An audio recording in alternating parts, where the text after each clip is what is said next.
একই হয়ে গেল স্বামী, বিয়ে করে কোথায় ফুলসজ্জার ঘরে প্রবেশ করব? আলোয় আলোকিত হয়ে উঠতে আলোর পরিবর্তন হয়ে গেল অন্ধকার কারাগার। বসুদেব বলছে দুঃখ করো না দৈবকী, দুঃখ করো না। ভগবান যা করেন মঙ্গলের জন্যই করেন, তুমি তাকেই ডাকো দৈবকী, তাকেই ডাকো। দৈবকী ডাকতে লাগলেন, এসো প্রভু, আমায় নির্মূল করে দাও। আমার মতো কত দৈবকী ঘরে বসে কাঁদছে। এইভাবে কারাগারে কালের নিয়মে দিন কাটতে লাগলো। এইবার দৈবকী হলো গর্ভবতী। যেই না গর্ভবতী হবার পর 1, 2, 3 করতে করতে 10 মাস 10 দিন পূর্ণ হয়ে গেল। দৈবকী আজ তার প্রথম সন্তান প্রসব করলেন। মহারাজ খবর পেয়ে, দৈবকী, বসুদেব, তোমাদের সন্তানকে আমার হাতে তুলে দাও। দৈবকী বলছে, স্বামী, সন্তানের মা হয়ে নিজের সন্তানকে কেমন করে ওই কংসের হাতে তুলে দিতে পারি? বলো, আমি যে সন্তানের মা, মা হয়ে কেউ কি নিজের সন্তানকে পরের হাতে তুলে দিতে পারে? বসুদেব বলছে, দুঃখ করো না দৈবকী, দুঃখ করো না। তুমি যেমন ওই সন্তানের গর্ভধারিণী মা, আমিও ঠিক তেমনি ওই সন্তানের জন্মদাতা পিতা। দেখো আজ আমি কত নিষ্ঠুর, আমার প্রাণে এক বিন্দু মায়া নেই। আর তুমি কি চাও যে সবাই আমায় মিথ্যাবাদী বলুক? সবাই বলবে বসুদেব কথা দিয়ে কথা রাখতে পারে না, তাই তুমি ওই সন্তানকে কংসের হাতে তুলে দিচ্ছ না কেন? তাই দৈবকী স্বামীর প্রতিজ্ঞা রক্ষা করার জন্য সন্তানটিকে কংসের হাতে তুলে দিতে বললেন। বসুদেব সেই সন্তানকে কোলে লয়ে একবার করে ছেলেটির বদন পানে চাইছে আর বলছে, তুই কেন এলি রে বাবা? এই অভাগার সন্তান হয়ে তুই কেন এলি? ওরে, আমি যে তোর পিতা, পিতা হয়ে তোকে রক্ষা করতে পারলাম না রে বাপ। তাই বসুদেব 3 সত্যকে রক্ষা করার জন্য সন্তানটিকে কোলে লয়ে চলেছে কংস কারাগারে। সত্য শিশু কোলে লয়ে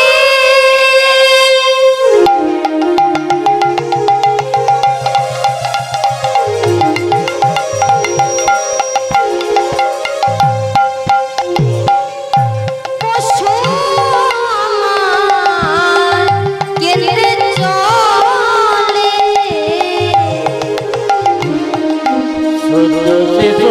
কোলে লয়ে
শিশুটিকে কোলে লয়ে বসুদেব এসে দাঁড়ালেন কংসের রাজভবনে। বসুদেব বললেন, কংস, এই নিন আমাদের প্রথম গর্ভের সন্তান। মহারাজ কংস কিন্তু পূর্বের কথা একেবারে ভুলেই গেছে। তাই বসুদেবকে বলছে, বসুদেব তুমি কি করছো? এ যে দৈবকীর সন্তান, সম্পর্কে আমার ভাগ্নে হয়, আমি যে মামা, মামা হয়ে কেউ কি ভাগ্নের প্রাণ বধ করতে পারে? না বসুদেব, একে আমি বধ করব না। তাছাড়া লোক সমাজে সবাই আমাকে ঘৃণা করবে একে যদি আমি বধ করে ফেলি। না বসুদেব, একে আমি বধ করতে পারবো না। কেন জানো? এ তো আমার শত্রু নয়, সম্পর্কে ভাগ্যে না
মহারাজ কংস দৈবকীর প্রথম সন্তানকে বধ করলেন না, ফিরিয়ে দিলেন।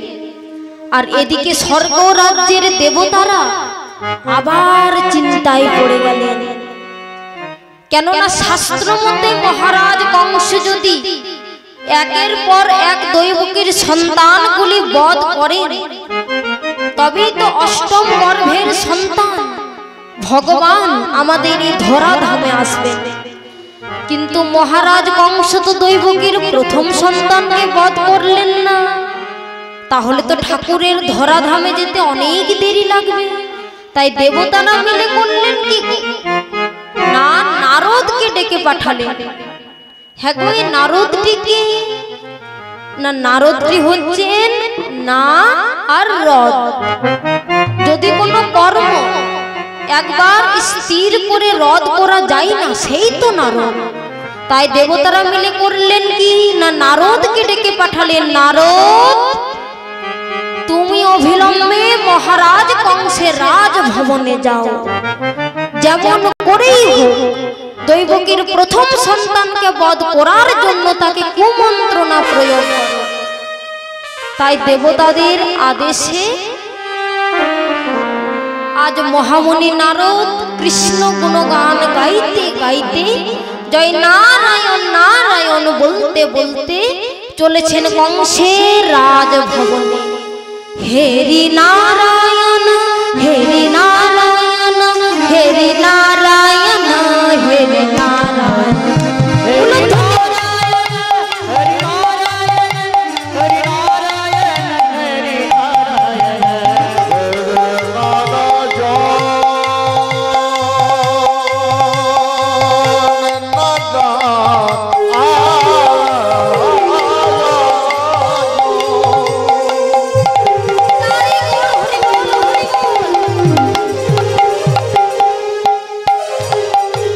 Hey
দৈবকীকে দেখে মহারাজ কংস প্রণাম নিবেদন করে বললেন, মহামুনি, কি বা হত তবু পুনঃগমন, কি জন্য এই অধমের বাড়িতে এসেছেন? মহামুনি নারদ বললেন, মহারাজ, তুমি যাবার একটা ভুল কাজ করেছ। তুমি দৈবকীর প্রথম সন্তানকে বধ করলে না কেন? মহারাজ কংস বলছে, কি বললেন? দৈবকীর সন্তান সম্পর্কে আমার ভাগ্নে হয়েছে, আমি যে মামা, মামা হয়ে কেউ কি ভাগ্নের প্রাণ বধ করতে পারে? না, তা পারে না। তবে দৈবকীর অষ্টম গর্ভের সন্তান হবে আমার প্রাণ হত্যার কারণ। আর এই সন্তানটি আমার কি দোষ করলো যে তাকে আমি বধ করতে যাব? মহামুনি নারদ বললেন, মহারাজ, তুমি দেবতার মায়া বোঝো না। তুমি কি করে জানলে ওই সন্তানটি প্রথম না অষ্টম? তুমি 8টি কড়ি নিয়ে এসো, আমি তোমাকে দেখিয়ে দিচ্ছি কোনটি প্রথম গর্ভের সন্তান আর কোনটি অষ্টম। মহারাজার আদেশে 8টি কড়ি নিয়ে আসা হলো। আর মহামুনি নারদ সে 8টি কড়িকে মাটিতে গোল করে সাজালেন। প্রথমে বাম দিক থেকে ডান দিকে গুনলেন, 1 2 3 4 5 6 7 8। আবার বাম দিক থেকে ডান দিকে গুনলেন, 1 2 3 4 5 6 7 8। দেখলেন তো মহারাজ, এই সন্তান যে অষ্টম গর্ভের সন্তান নয় তারই বাকি প্রমাণ। তাই মহারাজ, যদি তুমি নিজে বাঁচতে চাও তাহলে একের পর এক দৈবকীর সন্তানগুলি বধ করে যাও। এই কথাটি বলে মহর্ষি নারদ নিজ স্থানে চলে গেলেন। যেই না নারদ চলে গেলেন, সঙ্গে সঙ্গে মহারাজ কংসের মনে কিন্তু ক্রোধ হল। ক্রোধ হলে বুদ্ধির বিনাশ হয়। ক্রোধান্বিত হয়ে মহারাজ ছুটতে ছুটতে এলেন সেই কারাগারের মধ্য দিয়ে। দৈবকী, বসুদেব, তোমাদের সন্তানকে আমার হাতে তুলে দাও। রাজার আদেশে সন্তানটিকে কংসের হাতে তুলে দেওয়া হলো। আর মহারাজ কংস সেই সন্তানের চরণদ্বয় ধরে শিলার আঘাতে আছড়ে হত্যা করলেন। এইভাবে শুধু 1 2টি নয়, 1 2 করতে করতে দৈবকীর 6টি সন্তান বধ হয়ে গেল। এখানে জ্ঞান পিপাসা ভক্তের মনে প্রশ্ন জাগতে পারে, এই 6টি সন্তান যে বধ হলো, পূর্বজন্মেরা কারা ছিল? না, পূর্বজন্মেরা মরীচি ঋষির ছেলে। কারো 4 বছর, কারো 5 বছর, কারো 7 বছর, কারো 8 বছর, বাচ্চা বাচ্চা ছেলে। তারা বাগানে খেলা করছে এবং বাগানের পাশ দিয়ে সৃষ্টিকর্তা ব্রহ্মা হেঁটে হেঁটে যাচ্ছিলেন। এবং ব্রহ্মার ছেলে মদন এসে বলছে, বাবা, তুমি তোমার অন্যান্য ছেলেদের বাড়ি দিলে, গাড়ি দিলে, সব কিছুই দিলে, কিন্তু আমাকে তো কোনোদিন কিছু দাওনি। পিতা ব্রহ্মা বলছে, ঠিক আছে, আমি তোকে এই 5টা বান দিলাম। 5টা বান হাতে দিয়ে বলছে, এই নে।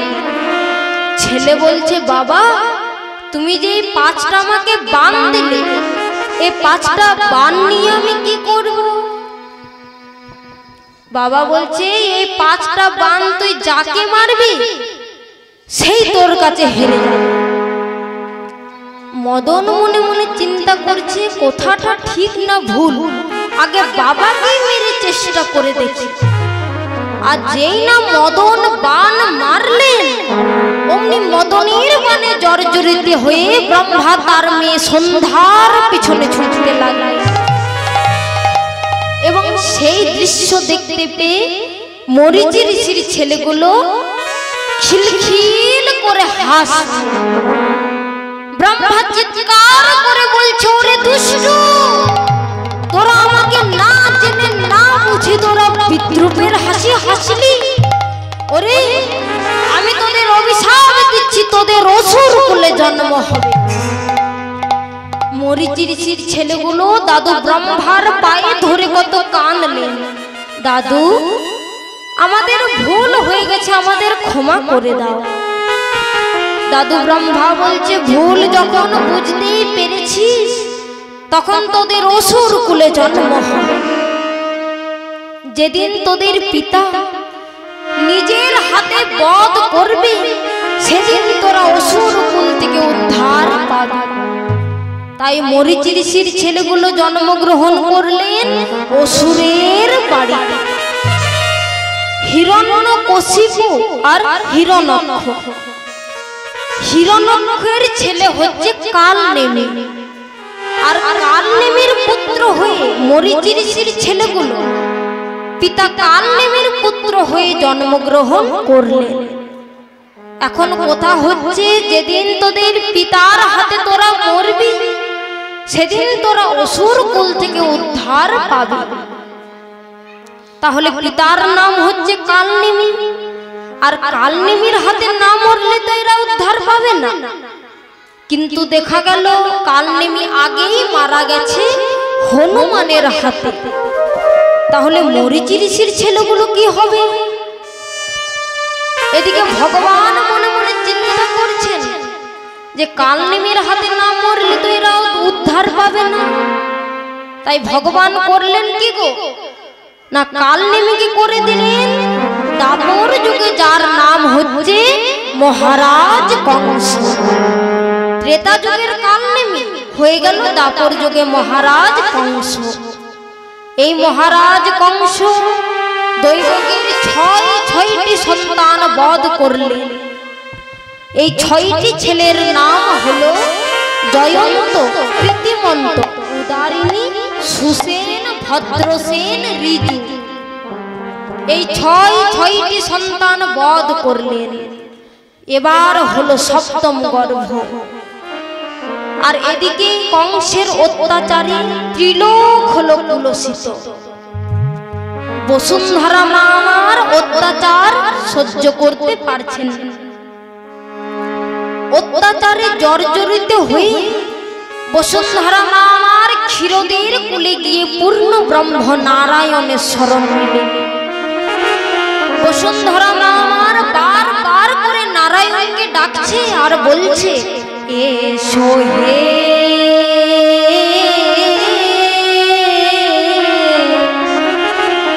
এসো নারায়ণ,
বসুন্ধরা।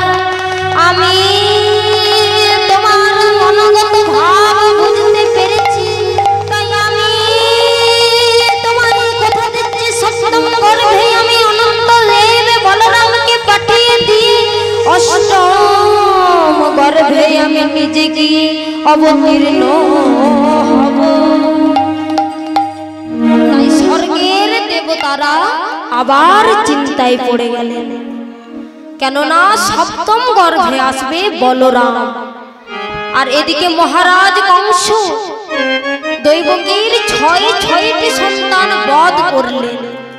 ঠিক তেমনি ভাবে যদি সপ্তম গর্ভের সন্তান বলরামকে যদি বধ করে দেয়, তাহলে উপায়টা কি হবে?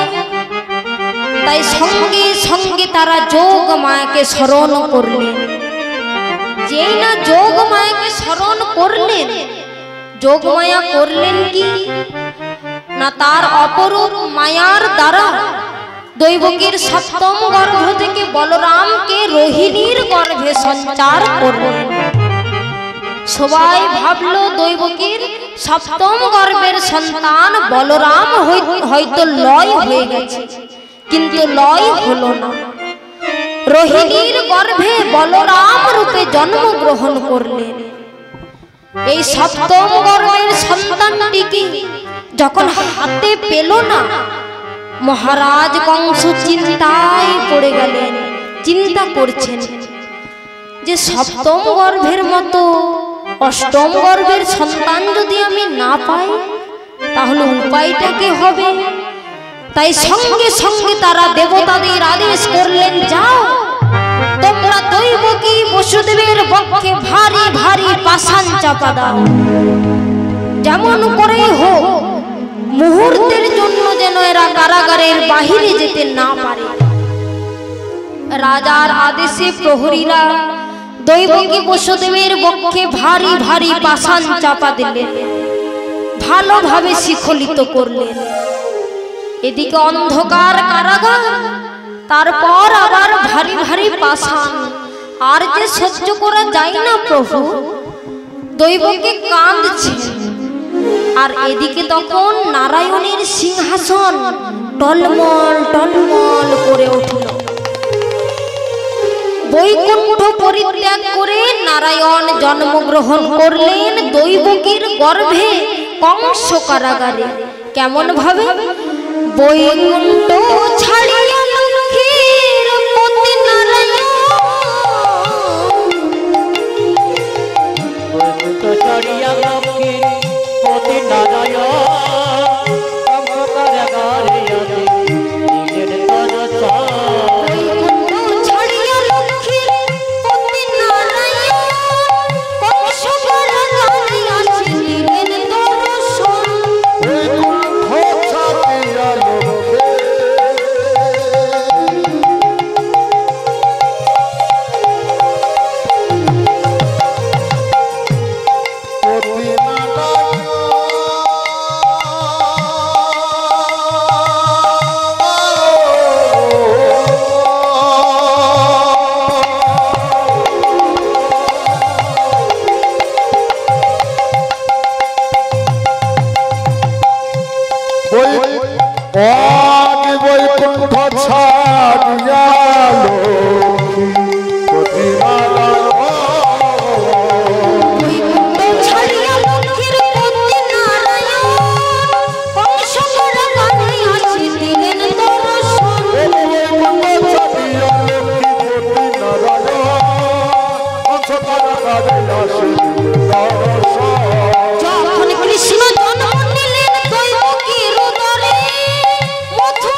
করে নারায়ণ জন্মগ্রহণ করলেন দৈবকীর গর্ভে কংস কারাগারে। তখন রাত্রি দ্বীপ প্রহর। যখন তিনি জন্মগ্রহণ করলেন তখন ছিল ভাদ্র অষ্টমী তিথি, নক্ষত্র রোহিণী।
কারাগার আলোয় আলোকিত হয়ে উঠল।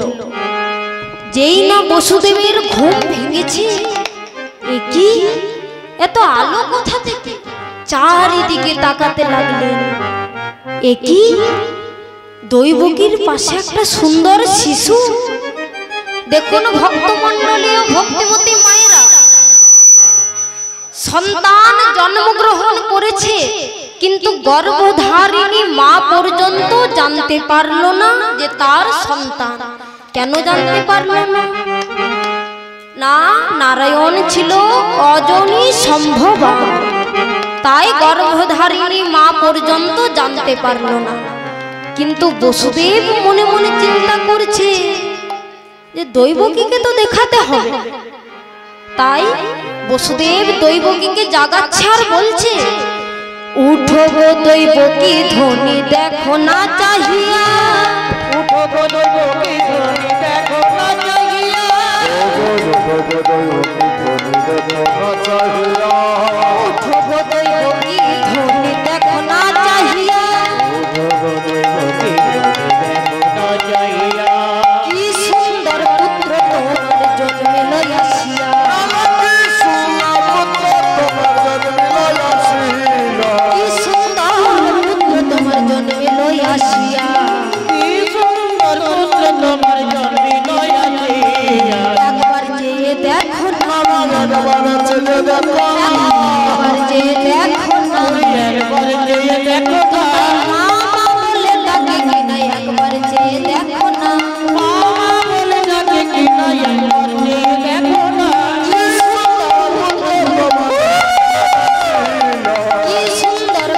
তোমার জন্মিল আসিয়া,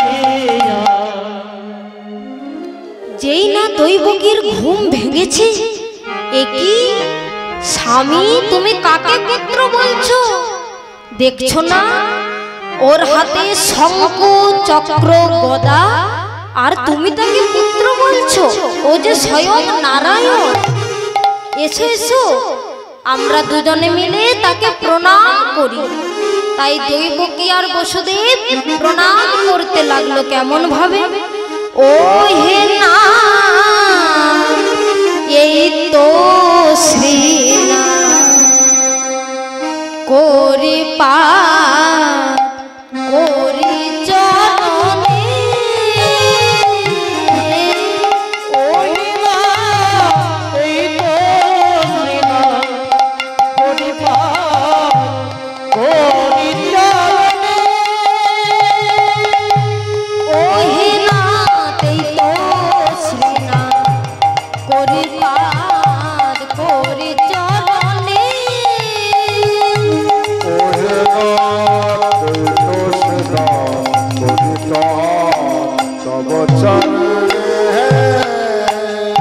কেমনে চিনিবে যারে তারে চিনতে না নেবে পুরাণে, কেমনে চিনিবে যারে চিনতে না নেবে পুরাণে, কেমনে চিনিবে যারে চিনতে না নেবে পুরাণে,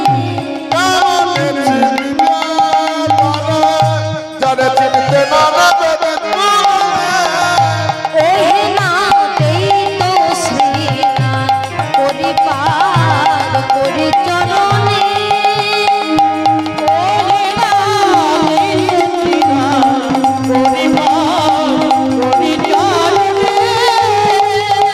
ওহে নাথ এই তো শ্রীনাথ করি পার করি চরণে, ওহে নাথ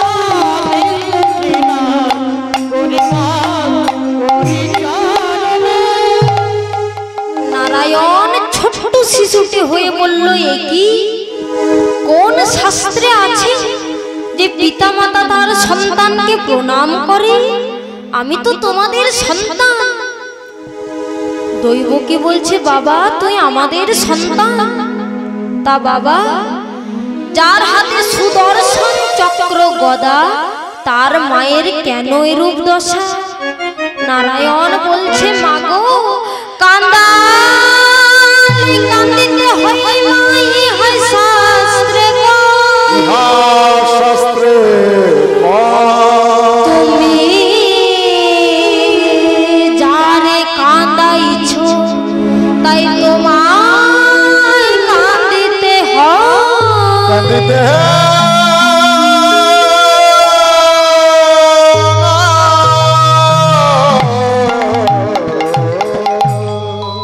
মাগো যে যেমন কর্ম করবে তাকে ঠিক তেমনি ফল ভোগ করতে হবে।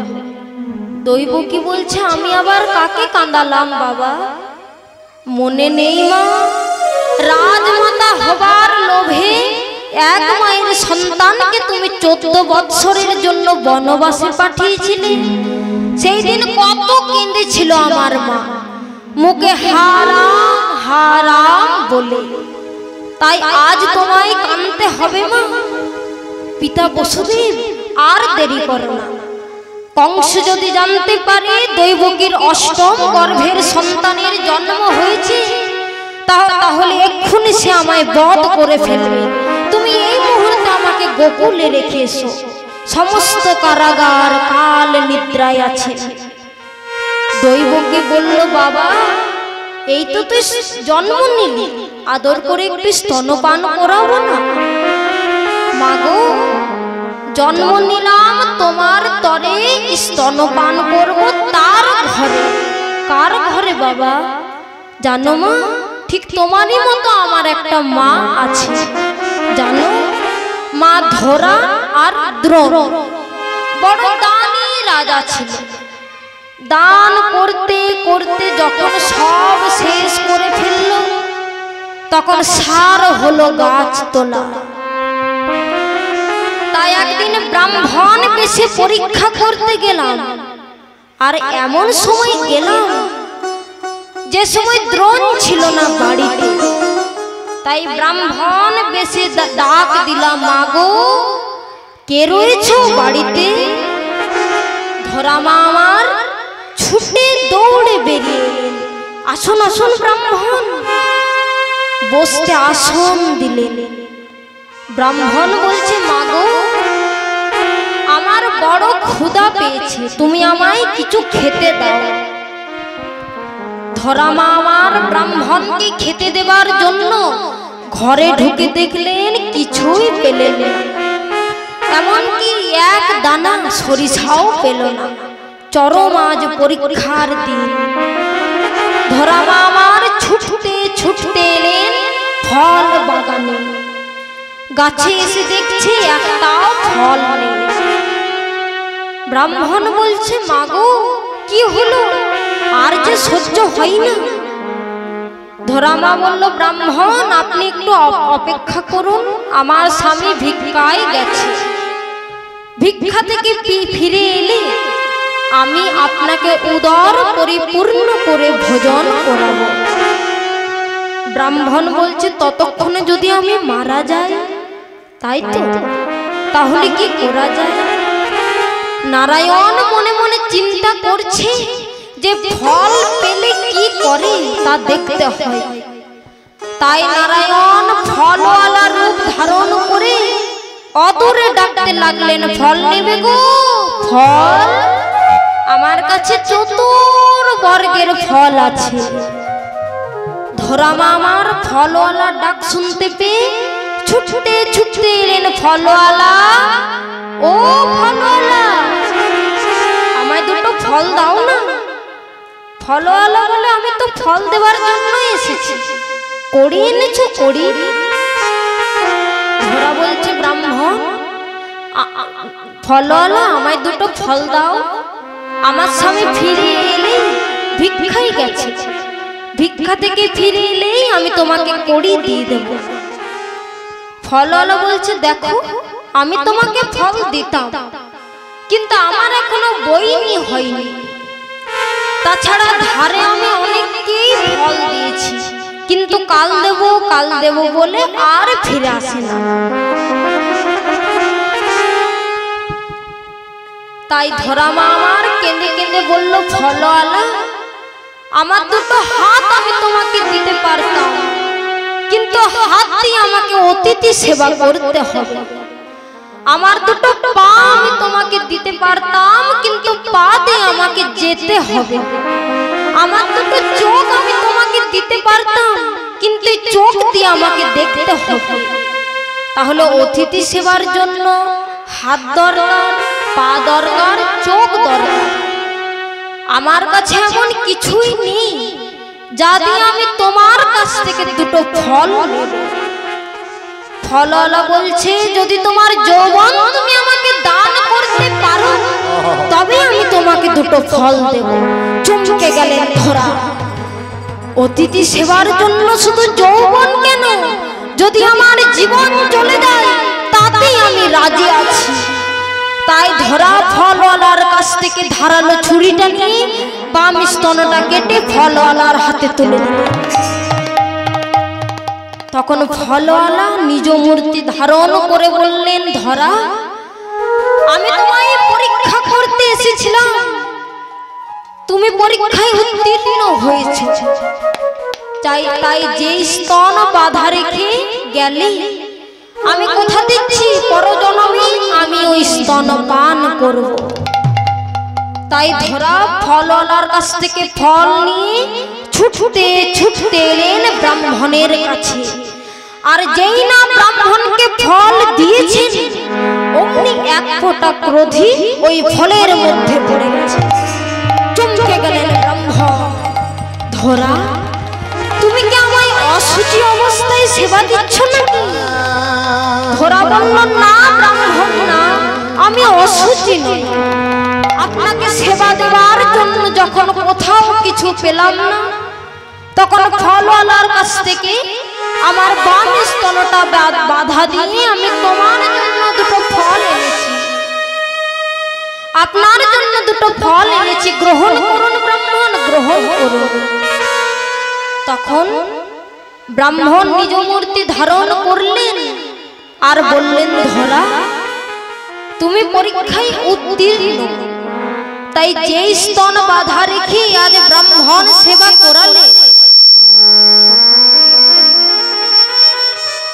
কথা দিচ্ছি আমি ওই স্তন পান করব। তাই দাপর যুগে ধরা হয়েছে যশোমতী, দ্রোণ হয়েছে মহারাজ নন্দ।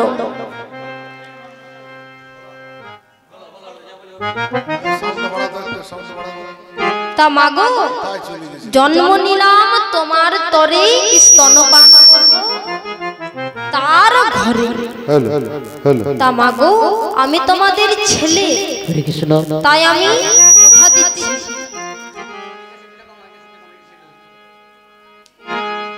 পরজন্মে আমি স্তন পান করব। তা মাগো আমি তোমাদের ছেলে, তাই আমি কথা দিচ্ছি পরজন্মে আমি তোমাদের কোলে জন্ম নেব। কোন দিন জানো? যে দিন পিতা বসুদেব মোর তেজি কোলে বড়, যেদিন পিতা বসুদেব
নাচ বজার নাচাইব ও গমা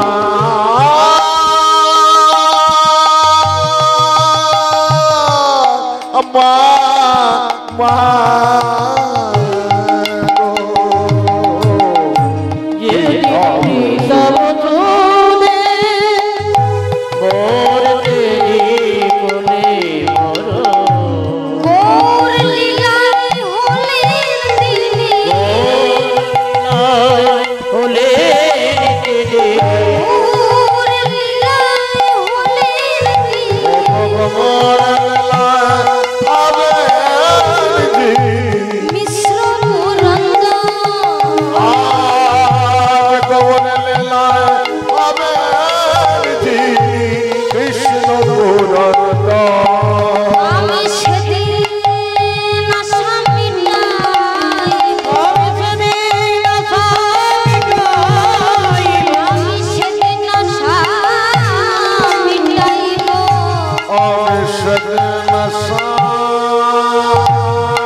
Hare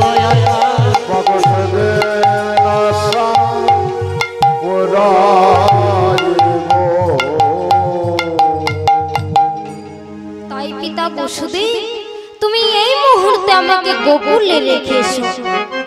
তাই বসুদেব সেই ছোট্ট শিশুটিকে নিয়ে যাত্রা করলেন গোকুলের পথে। কারাগারের দ্বার আপনা আপনি রুদ্ধ হয়ে গেল। বাইরে এসে কি দেখলেন গো? ঝম ঝম ঝম বৃষ্টি পড়ে, চমকে চপলা ঝম ঝম ঝম বৃষ্টি পড়ে, চমকে চপলা। ঝম ঝম ঝম বৃষ্টি পড়ে, চমকে চপলা।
কারাগারের বাইরে এসে দেখছে মুষলধারে বৃষ্টি হচ্ছে।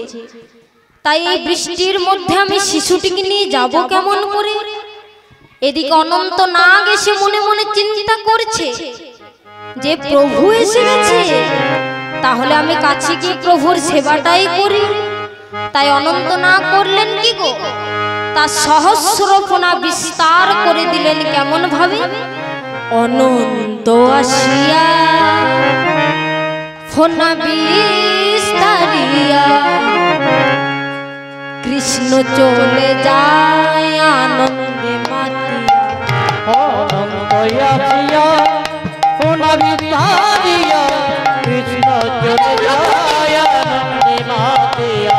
অনন্ত আসিয়া ফোনা বিস্তারিয়া, কৃষ্ণ চলে যায় আনন্দিত হইয়া। অনন্ত আসিয়া ফোনা বিস্তারিয়া, কৃষ্ণ চলে যায় আনন্দে মাতিয়া। অনন্ত আসিয়া ফোনা বিস্তারিয়া, কৃষ্ণ চলে যায় আনন্দে মাতিয়া। ঘন ঘন ডাকে মেঘ, পশু চমকিয়া ওঠে, পশুর মনে জাগে না কান্ডারি হাসে। ঘন ঘন ডাকে মেঘ, পশু চমকিয়া ওঠে, পশুর মনে জাগে না কান্ডারি হাসে। ঘন ঘন ডাকে মেঘ, পশু চমকিয়া ওঠে, পশুর মনে জাগে না কান্ডারি হাসে। ঘন ঘন ডাকে মেঘ, পশু চমকিয়া ওঠে, পশুর মনে জাগে না কান্ডারি হাসে। অনন্ত আসিয়া ফোনা বিস্তারিয়া, কৃষ্ণ চলে যায় আনন্দে মাতিয়া। ফোনা বিস্তারিয়া,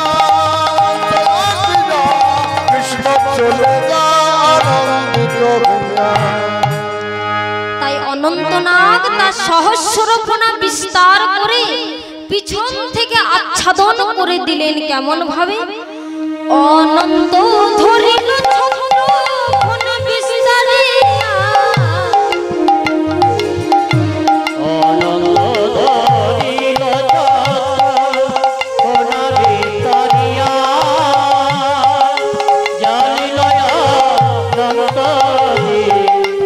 দিবিল হইয়া।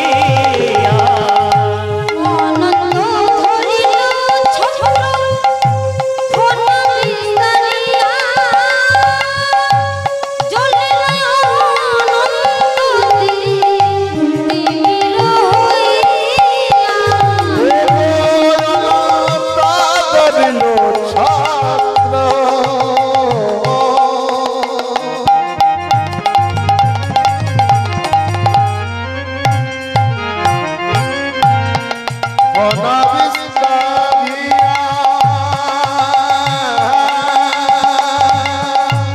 অনন্ত নিরায় হেদরিত দিয়া অনন্ত ধরিল ছত্র ফোটা বিস্তারিয়া জ্বলিল অনন্ত তিমির হইয়া। ধরিল চন্দ্র সোনারি তারিয়া জ্বলিল অনন্ত দিবির হইয়া। ধীরে ধীরে যাই রে বসু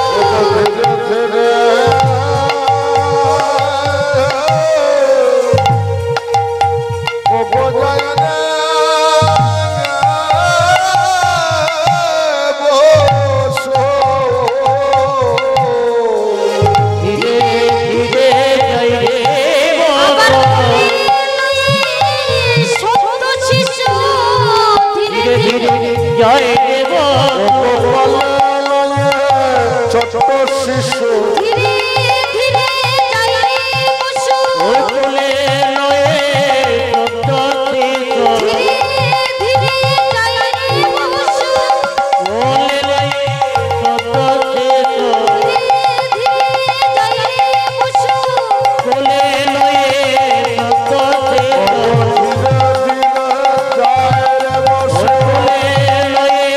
শব্দ শিশু।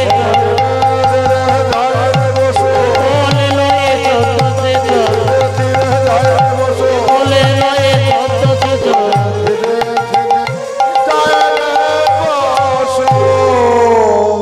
বসুদেব সে শিশুটিকে নিয়ে এসে দাঁড়ালেন।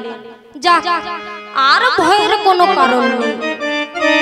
তাই বসুদেব সেই ছোট শিশুটিকে নিয়ে উপস্থিত হলেন যমুনার তীরে। দেখলো যমুনা আনন্দে বন্যা বইছে, তাই এই বন্যার মধ্যে আমি শিশুটিকে নিয়ে যাব কেমন করে? এদিকে যোগমায়া মনে মনে চিন্তা করছে যে এখন যদি আমি না যাই তাহলে পিতা বসুদেব পার হতে পারবে না। তাই যোগমায়া করলেন কি গো? পূর্ণমাসী যোগমায়া শিখালেন হইয়া পূর্ণমাসী যোগমায়া শিখালেন হইয়া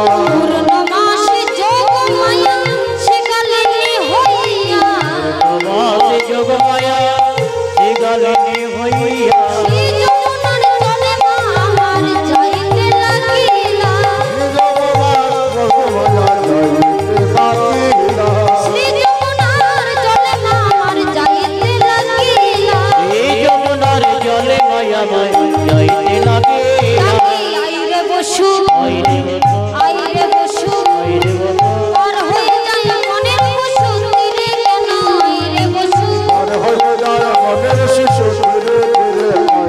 আমি পার হয়ে যাই মনের বসু তীরে কেন আইরে বসু পার হয়ে যায় মনের বসো তীরে কেন আইরে বসো। তাই যোগমায়া একটা শিগালিনীর রূপ ধারণ করে মধ্য যমুনায় গিয়ে বসুদেবকে ইশারা করে ডাকতে লাগলেন। ভক্তমণ্ডলী ও ভক্তিমতী মায়েরা অনেকেই প্রশ্ন করে থাকেন যে মা দুর্গার লেজ হয়েছিল কখন? না, মা দুর্গার লেজ হয়েছিল দুবার। একবার সুবল মিলনে যোগমায়া একটা বাছুরির রূপ ধারণ করেছিলেন, আর আজ বসুদেবকে পারাপার করার জন্য একটা শিগালিনীর রূপ ধারণ করে মধ্য যমুনায় গিয়ে বসুদেবকে ইশারা করে ডাকতে লাগলেন। বসুদেব মনে মনে চিন্তা করছে, একটা যমুনায় শিগালিনী পার হয়ে গেল আর আমি পারবো না। তাই বসুদেব জলে নামলেন। যেই না জলে নেমেছে অমনি যমুনা আনন্দে তরঙ্গ বাড়তে লাগলেন। বসুদেব কোলের শিশুটিকে ধীরে ধীরে মাথায় তুললেন, কিন্তু তরঙ্গ আরো বাড়তে লাগলেন। এদিকে নারায়ণ মনে মনে চিন্তা করছে যে এখন যদি আমি না যাই তাহলে পিতার বিপদ হতে পারে। তাই নারায়ণ যমুনার জলে ঝাঁপ দিলেন। বসুদেব চিৎকার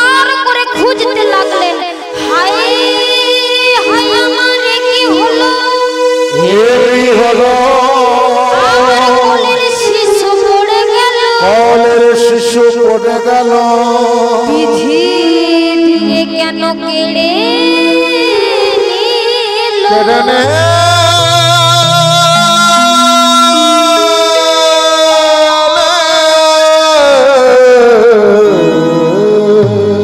বসুদেব কাঁদছেন আর এদিকে যমুনা মহানন্দে ভগবানকে পেয়ে আনন্দে মাতোয়ারা হয়েছে। আনন্দে মাতোয়ারা হয়েও যমুনার আশা মিটছে না। কেন নাও গো বধূ, এতদিন পর যখন এলে তখন একা কেন এলে? শ্রীমতী রাধারানী কোথায়, যার জন্য আমি যমুনা হয়েছি? ভগবান বলছে পাবে পাবে, দাঁড়াও, এত ব্যস্ত হইও না। এই তো সবে আমি জন্ম নিলাম, সময় মতো তোমায় চরণ দিয়েছি। আর আমি তোমায় যুগল দেখাবো কোন দিন জানো? যেদিনে রাধা যাবে মথুরাতে দধির পসরা মাথে। রাধা যাবে মথুরাতে দধির পসরাতে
যমুনা, তুমি এবার আমায় ছেড়ে দাও।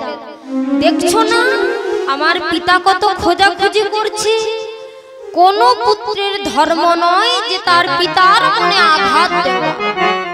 তাই যমুনার কাছ থেকে বিদায় নিয়ে অন্তর্যামী গোবিন্দ ভেসে উঠলেন।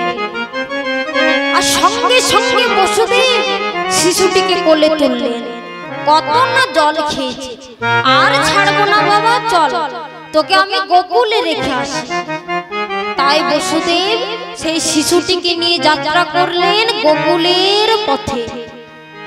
গোকুলে গিয়ে কি দেখলেন না, যশোমতীর পাশে একটা শিশু রয়েছে। তাই বসুদেব করলেন কি না, নিজের শিশুটিকে ওই শিশুটির পাশে রেখে দিলেন। যেই না শিশুটিকে রেখেছেন, অমনি দুটি শিশু মিশে মিলে একাকার হয়ে গেল। অর্থাৎ কংস কারাগারে যিনি জন্মগ্রহণ করেছিলেন তিনি হলেন চতুর্ভুজ নারায়ণ, আর যশোদার উদরে যিনি জন্মগ্রহণ করেছিলেন তিনি হলেন দ্বিভুজ কৃষ্ণ। তাই নারায়ণের অন্তরে কৃষ্ণ প্রবেশ করলেন। বসুদেব মনে মনে চিন্তা করছে, যা আর ভয়ের কোনো কারণ নেই, আমি এবার কংস কারাগারে ফিরে যাই।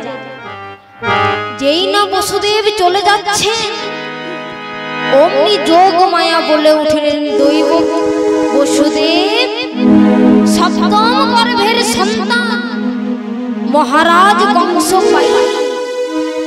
ঠিক তেমনি ভাবে যদি অষ্টম গর্ভের সন্তান সে না পায়, তাহলে সে তোমায় হত্যা করে ফেলবে। তাই যোগমায়া করলেন কি গো না, একটা শিশু কন্যার রূপ ধারণ করে বলল বসুদেব। তখন বসুদেব কি করলো না ওই শিশুটিকে নিয়ে চলেছে কংস কারাগারে। বসুদেব নিদ্রায় পড়ে গেলেন। তখন যোগমায়া করলেন কি না, তার 10টি হাত বের করে দৈবকী বসুদেবের বক্ষে ভারী ভারী পাষাণ চাপা দিলেন। আর দৈবকী আর যোগমায়া ছোট্ট শিশুটি হয়ে কাঁদতে লাগলেন। শব্দ শুনিয়া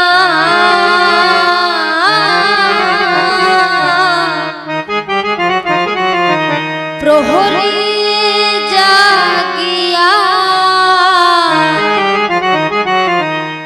রাজারে জানাতে গেল।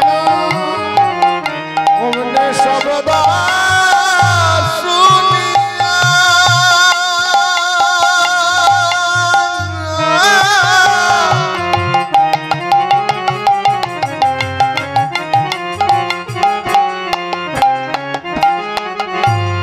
ওহে জানিয়া রাজারে জানাতে গেল। শব্দ শুনিয়া প্রহরী জাগিয়া রাজারে জানাতে গেল। শব্দ শুনিয়া প্রহরী জাগিয়া রাজারে জানাতে গেল। আজ সোনা মহারাজ দৈবকীরা, শোনো মহারাজ দৈবকীরা, সোনা মহারাজ দৈবকীরা,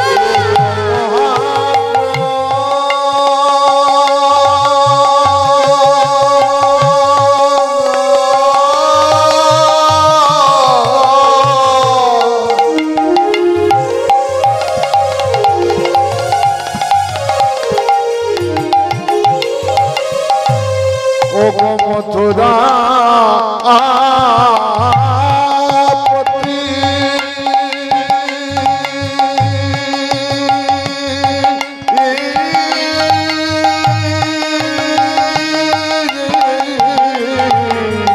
সদর দৈবকীরা অষ্টম সন্তান হলো, অষ্টম সন্তান হলো।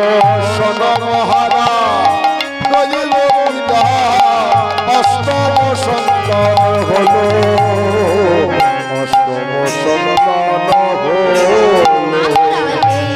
এখনই শুনেলাম, এখনই শুনিলাম এখনই শুনেলাম, যখনই শুনলাম কারাগারে কাঁদছে শিশু, এখনই শুনেলাম। কারাগারে কাঁদছে শিশু, এই এখনই শুনিলাম রাজারে জানাতে গেল।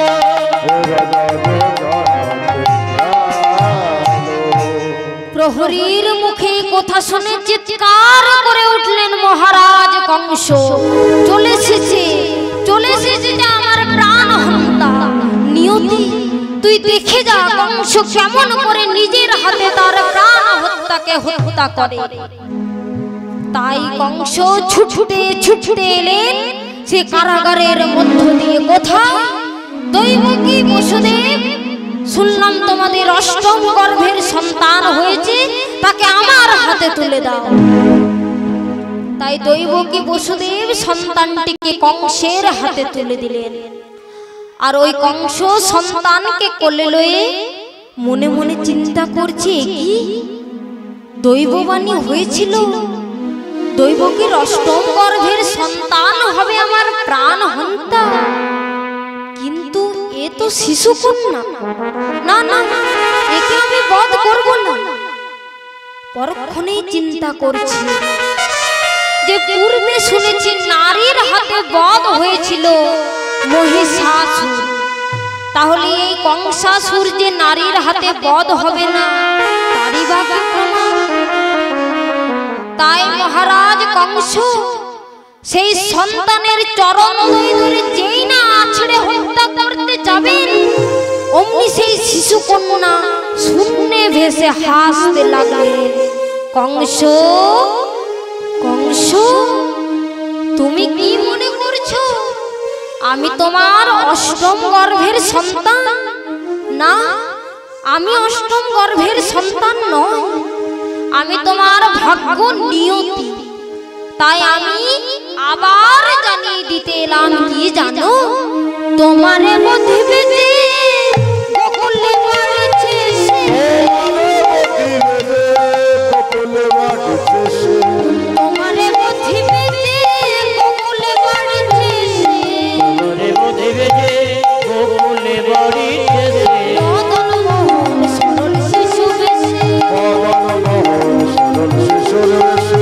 মদন মোহন সরল শিশু বেশে। দিনে দিনে বাড়ে শিশু।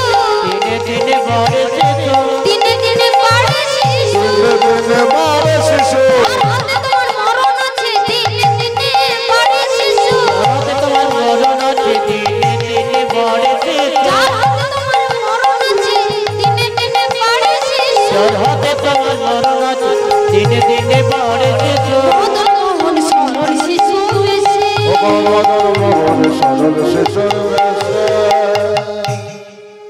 মহারাজ কংস বলছে, আমি সেখানে গিয়ে তাকে হত্যা করব। কোথায় আছিস অগ্রাসুর বগাসুর? রাজার ডাকে সবাই ছুটে এলেন। কি হয়েছে, কি হয়েছে মহারাজ কংস? আরে তোদেরকে দরকার নেই, পৌতনাকে ডাক, পৌতনাকে। পৌতনা পৌতনা বলে ডাকতে লাগিল। পৌতনাকে ডাকতে লাগিল। পৌতনা পৌতনা বলে ডাকতে লাগিল।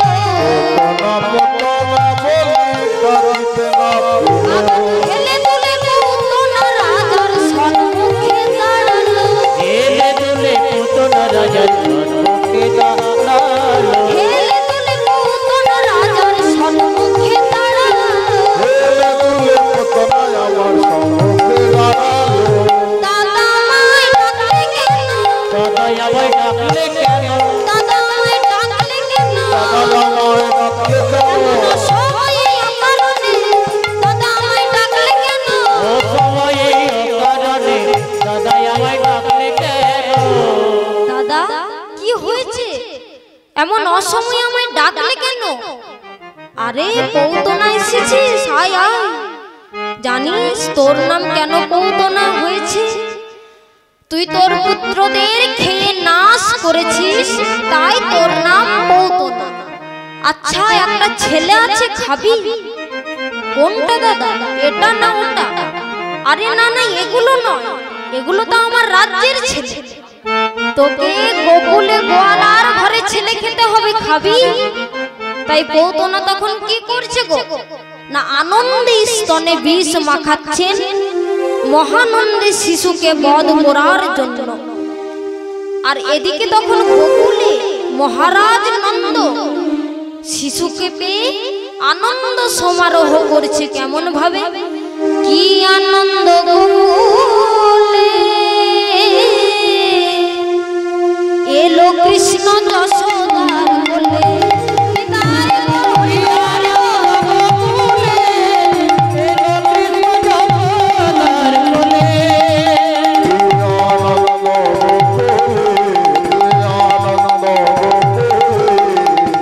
এলো কৃষ্ণ যশোদার কোলে। কি আনন্দ গোকুলে এলো কৃষ্ণ যশোদার কোলে।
বনি গো রস হলদে ঋত ঘন মনি গো রস হলদে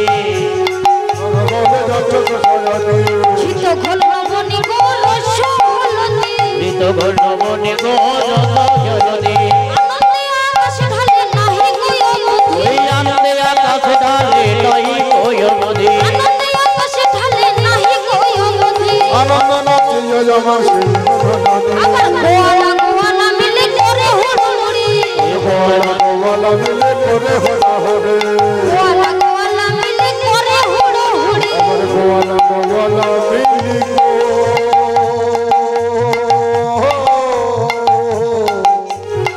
করে হরা হরে আর গোয়ালা গোয়ালা মিলে করে হরা হরে আবার নুড়ি হাতে করে নাচে যত বুড়ো নুড়ি ওই নড়ি হাতে করে নাচে যত বুড়ো বুড়ি আবার নুড়ি হাতে করে নাচে যত বুড়ো নুড়ি ও মনে হাতে করে নাচে যত বড় হরে আনন্দ আর ঘরে লা না লা লা লা লা লা লা আনন্দ আর ঘরে না অনয়া ধরে না সীমান্তের নন্দন দেখি আনন্দ আর ঘরে না সে নন্দন হরে না সীমান্তের নন্দন দেখি আনন্দ আর ঘরে না শ্রীনন্দের নন্দ দেখে অনয়া ধরে না কি আনন্দ গোকুলে এলো কৃষ্ণ যশোদার কোলে নিতাই গৌর হরি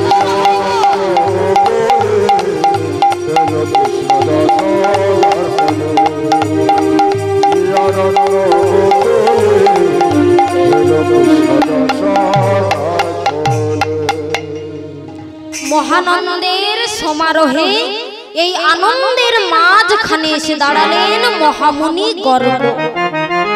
কই গো মা যশোমতী, তোমার সন্তানকে একবার দেখাও। মা যশোমতী মহামুনি গর্গকে দেখি সুন্দর করে বসতে আসন দিলেন। এই নিন বসুন বসুন, আজ আমাদের কি সৌভাগ্য আপনি এসেছেন। এই নিন দেখুন আমাদের সন্তান। তা আপনি যখন কৃপা করে এসেছেন তখন আমার ছেলের একটা নাম রেখে দিন। এই মুশকিলে ফেললে মা, ছেলের নাম? আচ্ছা দেখছি। হ্যাঁ, এক কাজ করো, তোমার ছেলের নাম রেখে দাও কালাচাঁদ। না গুরুদেব না, একে ছেলের রং কালো, আবার যদি কালা চাঁদ রাখি চাঁদটা শেষে বাদ হয়ে যাবে, সকলে কি বলবে জানেন? এই কেলে এই কেলে, আপনি অন্য একটা নাম রাখুন। আচ্ছা তোমার ছেলের নাম রেখে দাও গোবিন্দ। না গুরুদেব, শেষে বিন্দুটা বাদ হয়ে যাবে, সকলে বলবে কি জানেন? এই গোবে এই গোবে, আবার কে গবরাও বলতে পারে। আপনি এমন একটা নাম রাখুন যে নামটা থেকে কেউ কোনোদিন কিছু বাদ দিতে পারবে না। তাই মহামুনি গর্গ ধ্যান যোগে ছেলের নামকরণ করতে লাগলো। কেমন ভাবে? অনন্ত রাখিল না অন্ত না পায়া,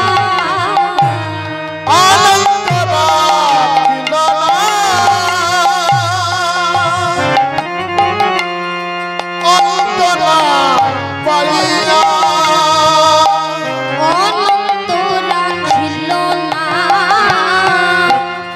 অন্ত না পায়া, অন্তর খিল না অন্তর পাইয়া। কৃষ্ণ নাম রাখলেন গর্গ ধ্যানেতে জানিয়া, কৃষ্ণ নাম রাখেন ধ্যানেতে প্রাণিয়া।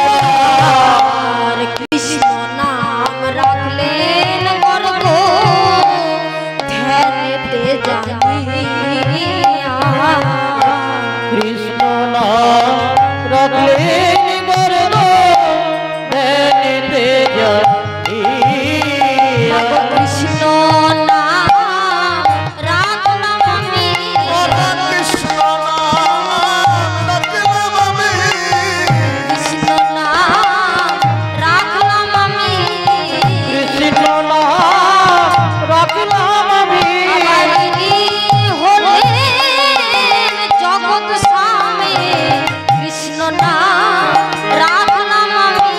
অগজনে হলেন জগৎ স্বামী কৃষ্ণ নাম রাখলাম আমি ওই হলে জগৎ স্বামী কৃষ্ণ নাম রাখলাম আমি ইনি হলেন জগৎ স্বামী কৃষ্ণ নাম রাখলাম আমি অগজনে হলেন জগৎ স্বামী কৃষ্ণ নাম রাখলাম আমি অগজনে হলেন জগৎ স্বামী কৃষ্ণ নাম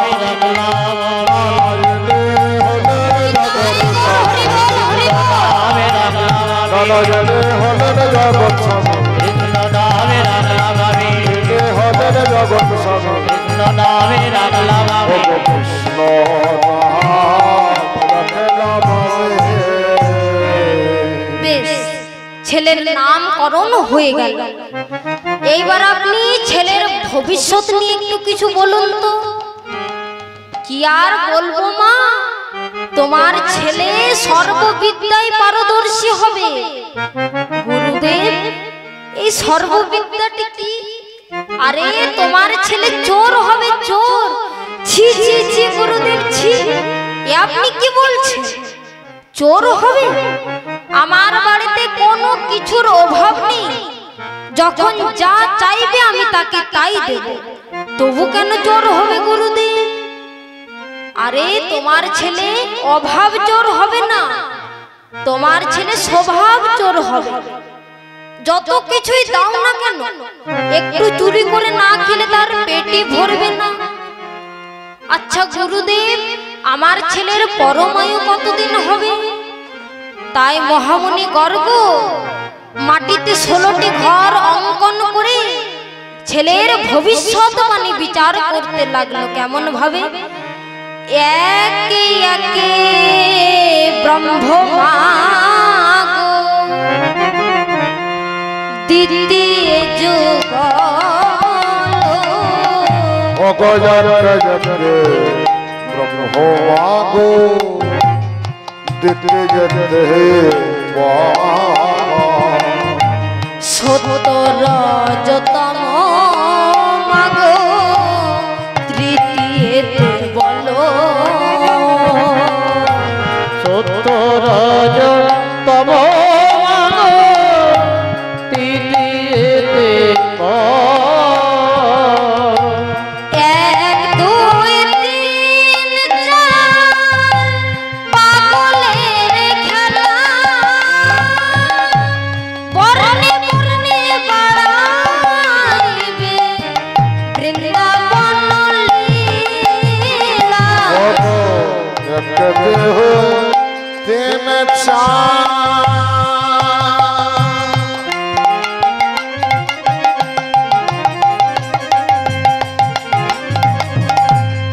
পাগল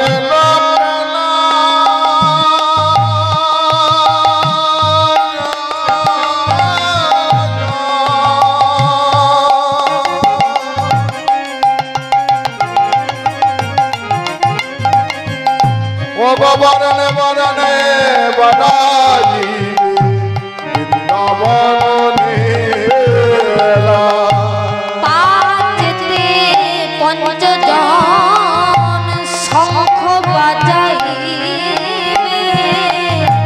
পাঁচতে পঞ্চজন সঙ্গ বাজাইবে পাণ্ডবের রথে মাগো সারথি হবে আর রথে সারথি যে হবে ষষ্ঠমে ষড়রিপু করিবে দমন সপ্তমেতে বাজাইবে বাঁশুরি মোহন সত্যেতে সররিপ করিবে গমন সপ্তমেতে বাজাইবে বাঁশুরি মোহন অষ্টমেতে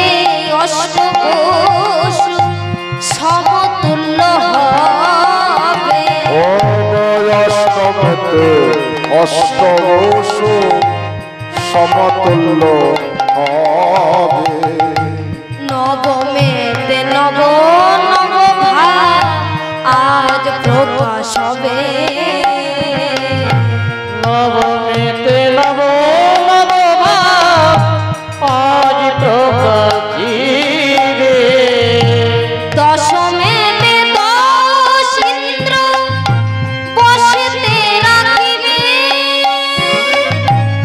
একাদশী একাদশী মাহাত্ম বাড়াবে। দশমেতে দাস শ্বাস করিবে। একাদশে একাদশী মহাত বাড়াবে।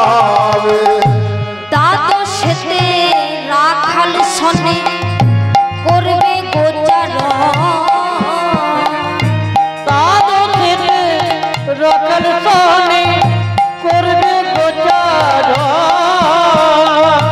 দ্বাদশেতে রাখাল শনে করবে গোচারণ। ও দ্বাদশেতে রাখাল শনে করবে গোচারণ। ত্রয়োদশে করবে মাগো পুতনা নিধন। ত্রয়োদশে করবে না পুরাণ নিধন। চতুর্দশে করবে মাগো কালী ও দমন। পঞ্চদশে করবে মাগো অসুর নিধন। পঞ্চদশে করবে মাগো অসুর নিধন। অষ্টমেতে অষ্টবসু ষোড়শেতে ষোড়শেতে 16 গোলা যখন পূর্ণ হবে। ও ষোড়শে 16 কলা যখন পূর্ণ হবে। ষোড়শেতে 16 গোলা যখন পূর্ণ হবে। ষোড়শে 16 কলা যখন পূর্ণ হবে।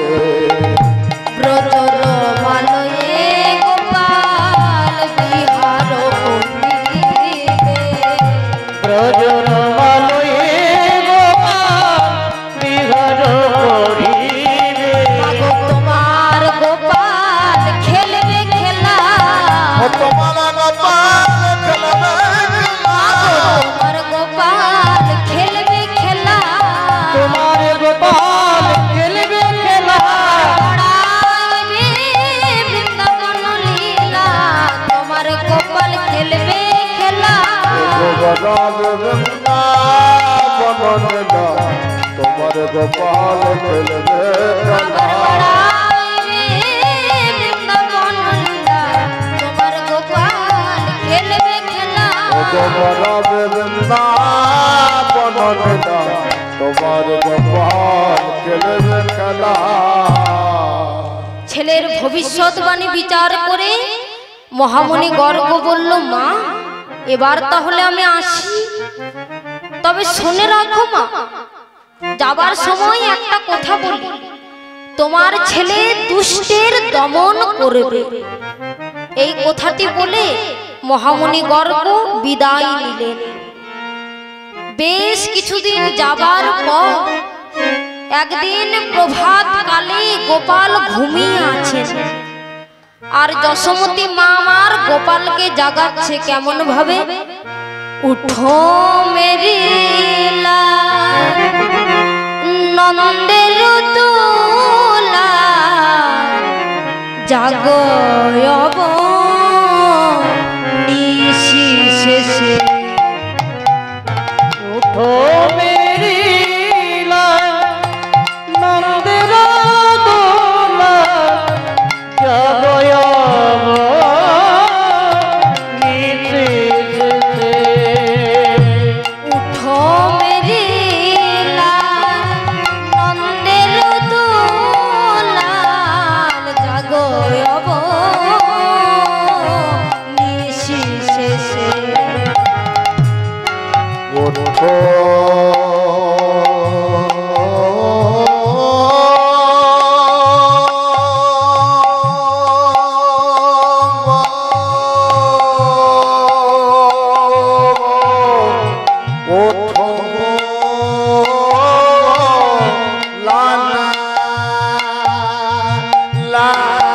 আলা ও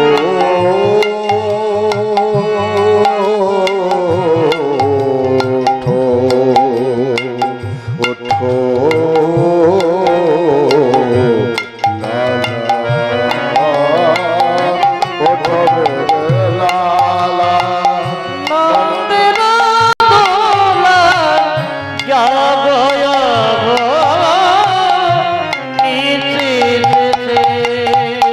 চাঁদ চাপালো ধান বয় বেশে গায়ে না ভাগত নয়ন বগু চাঁদ ছাপালো ধন পয় বেছে কাগে না ভাগত নয়ন গো ব্রজ শিশু করত হিধুলা সোনাবত খরত ব্রজ শিশু করত হিধুলা আজ বল সোনাবত খরত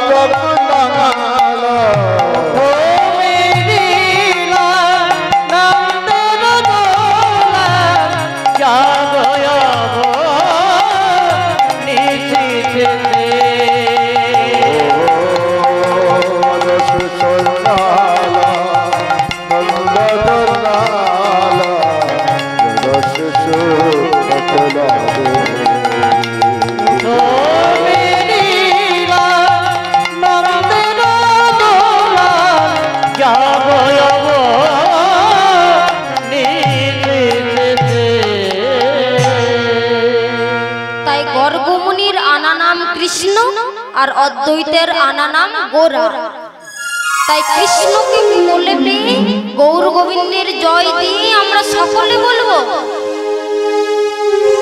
গৌর গোবিন্দ জয় গৌর গোবিন্দ গৌর গৌর জয় গৌর গৌর গৌর গোবিন্দ জয় গৌর গোবিন্দ গৌর গোবিন্দ জয় গৌর গোবিন্দ গৌর গোবিন্দ জয় গৌর গোবিন্দ গৌর গোবিন্দ জয় গৌর গোবিন্দ গৌর গোবিন্দ জয় গৌর গোবিন্দ গৌর গোবিন্দ জয় গৌর গোবিন্দ গৌর গোবিন্দ জয়